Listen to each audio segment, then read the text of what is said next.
Guys, তুমি যদি reason post দিতে চাও তাহলে তোমার এতে বিবেচ থাকা লাগবে, না হলে তুমি রিজনে উঠতে পারবা না। আমি কথাগুলা কেন বললাম, আমি সবগুলা কথা বুঝিয়ে বলতেছি তোমাদের।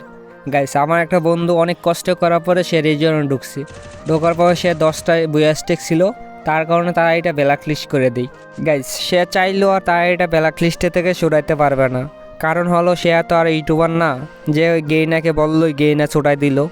গাইজ, গেইনা দালালগুলো প্যানেল নিয়ে খেলতে পারবে, হ্যাকার নিয়ে খেলতে পারবে, তাদের আইডি কিছু হবে না।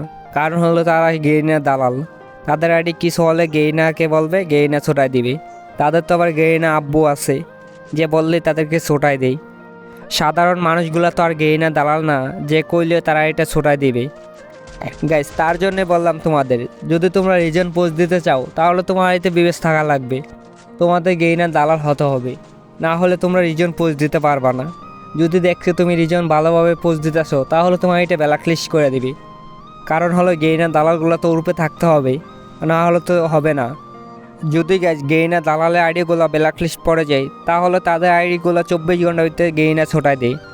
আর যদি সাধারণ পাবলিকের আইডিগুলো ব্ল্যাক লিস্ট পড়ে যায় তাহলে 1 সপ্তাহ 2 সপ্তাহ পর পর ছোটাই। কারণ হলো ভাই, তুমি তো আর ইউটিউবার না, তুমি বললা তোমার এটা ছোটাই দিলে গেইনা। গাইজ, তোমাদের এখন কি করতে হবে, আগে তোমাদের গেইনা দালাল হতে হবে, না হলে তোমরা রিজনে উঠতে পারবা না। গেইনা দালাল হয় একটা বিবেচ নিবা, তারপরে সাথে হ্যাকার নিয়ে খেলবা, তখন কিছু হবে না। হ্যাকার নিয়ে খেলো, ব্ল্যাক লিস্ট হোক, কিছু হবে না। 24 ঘন্টাতে আইডি ছুটাই দিবি, কারণ তুমি গেইনা দালাল, তোমার আইডি কিছু হতে দিবে না গেইনা। সর্বপ্রথম গাইজ, তোমরা যদি গেইনা দালাল হতে চাও তাহলে তোমাদের কি করতে হবে জানো? যদি গেমের ভিতরে একটা খারাপ ইভেন্ট আসে তাহলে তোমাদের বলতে হবে এই কাপড়টা অনেক সুন্দর, এই গান স্কিনটা অনেক ভালো, এটা তোমরা নিতে পারো। গাইস, এইগুলো বলতে পারলেই তোমরা গেইনা দালাল হতে পারবা। এইগুলো যারা বলে না তারা আসলে গেইনা দালাল।